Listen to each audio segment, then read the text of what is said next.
Another essential food item was known as hardtack. This was Mmm. essentially just flour and water baked into a cracker-like brick. Beyond the fact that it was totally flavorless, hardtack Really, any way to transport meat, grain, flour, sort of these staple food items that wouldn't go bad, this is what you needed for pirate life.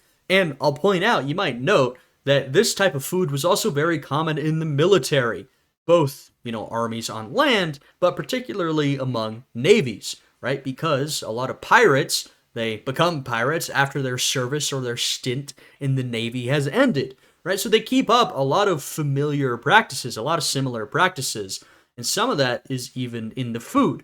Now, this is sort of practical, right? You're on a ship, perhaps for weeks, months at a time, right? Well, maybe not often months, but sometimes, but weeks at a time. You need access to food that will last. Salt pork, hardtack. Once again, these are not the most nutritious foods.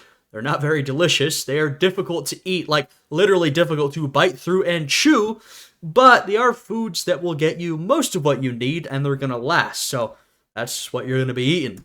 was also extremely dense, to the point where pirates would often have to slam their fists down on it in order to break it into pieces small enough to fit in their mouth. Well, the strategy often, if you had fresh water, was to sort of dip it in water, try to wet it to get it soft enough to actually eat, rather than breaking a tooth trying to bite into it.